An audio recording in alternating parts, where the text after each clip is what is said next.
In this podcast episode, Jeffrey Sachs, a renowned economist and public policy analyst, delves into the untold history of the Cold War, CIA coups around the world, and the origins of COVID-19. Sachs provides a detailed and informative discussion on these topics, challenging mainstream narratives and offering a critical perspective on U.S. foreign policy and global events.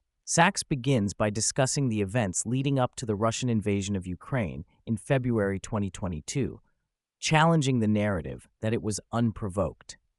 He traces the roots of the conflict back to the end of the Cold War, highlighting the U.S. government's decision to expand NATO eastward, encroaching on Russia's borders. He explains that this expansion violated promises made to Russia that NATO would not move eastward, leading to increased tensions. He further elaborates on the long-standing plan to surround Russia in the Black Sea region, dating back to Lord Palmerston's strategy in the Crimean War. The U.S. aimed to dominate Eurasia by expanding NATO to countries like Ukraine, Georgia, and the Baltic states. This strategy, according to Sachs, was a significant factor in the escalation of the conflict. Sachs details the events in Ukraine, including the violent overthrow of President Yanukovych in 2014, which sparked the conflict in the eastern provinces. He emphasizes Russia's efforts to seek peace through the Minsk agreements, which called for autonomy for the Donbas region. However, the U.S. and its allies disregarded these agreements and continued to support Ukraine militarily, escalating the conflict. In 2021, Putin proposed a Russia-U.S. security agreement, which was rejected by the U.S. Sachs highlights this as a missed opportunity for promoting collective security in Europe. He also reflects on the possibility of Russia joining NATO in the past, which could have fostered a more stable security environment. However, the U.S.'s desire to maintain hegemony in Europe led to the continuation of NATO and the expansion of military bases in European countries. Sachs raises questions about Germany's willingness to host foreign troops on its soil for decades, suggesting that political and military influences play a significant role in such decisions. He points out the complexities of international relations and the power dynamics at play in shaping foreign policy decisions. He criticizes the lack of wisdom and leadership in U.S. foreign policy, noting that the current administration is subservient to U.S. interests and lacks the ability to engage in meaningful dialogue with other countries. Sachs emphasizes the need for negotiation and diplomacy, particularly in the context of the ongoing conflict in Ukraine.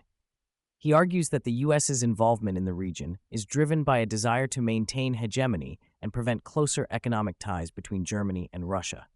He criticizes the U.S. government's role in escalating the conflict and calls for a more diplomatic approach to resolve the crisis.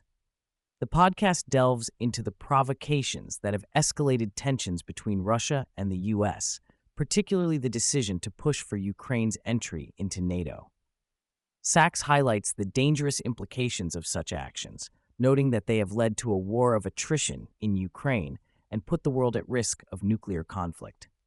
Sachs also discusses the economic impact of sanctions imposed on Russia, noting that they have not been as effective as anticipated. He points out that Russia has been able to circumvent the sanctions by redirecting its resources to other markets, highlighting the limitations of U.S. economic power. Sachs highlights the role of individuals like Victoria Nuland in promoting regime change and interventionist policies in countries like Ukraine and Syria. He criticizes the short-sightedness of U.S. foreign policy, particularly in relation to Syria, where efforts to overthrow Bashar al-Assad have led to prolonged conflict and the rise of extremist groups like ISIS. The podcast explores the role of neoconservatives in shaping U.S. foreign policy, with Sachs describing them as true believers who have driven the country into destructive and misguided conflicts. He criticizes the lack of transparency and accountability in U.S. decision-making, noting that the American people are often kept in the dark about the true motivations behind U.S. actions. He points out that the U.S. has a history of using regime change as a tool to exert its influence globally, often leading to disastrous consequences. Sachs also discusses the role of the CIA in orchestrating coups and destabilizing governments. He cites the coup in Haiti, in which the U.S. ambassador told the president to flee and provided a plane for him to escape to Central African Republic.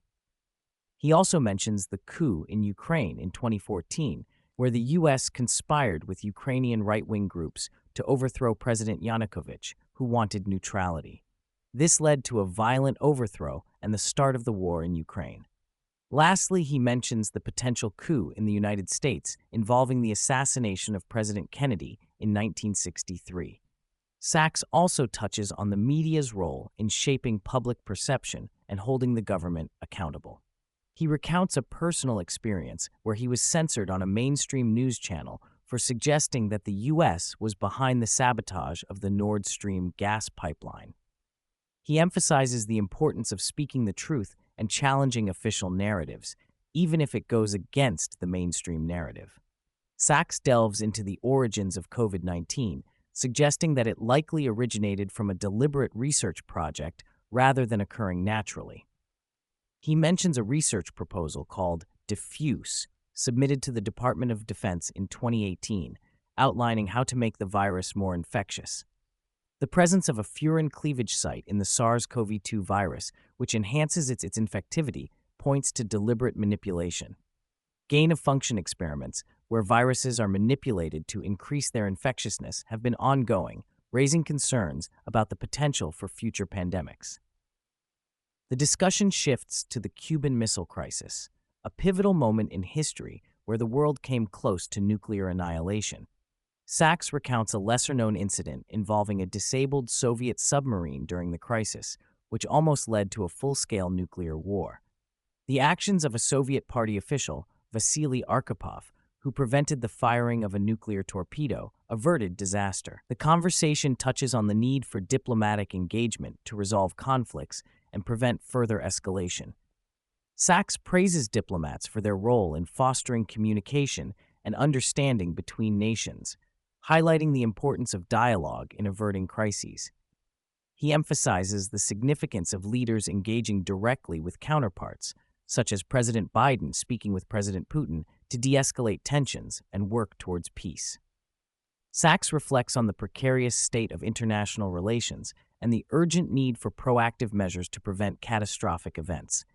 He underscores the importance of staying away from the brink of disaster and pursuing diplomatic solutions to resolve conflicts.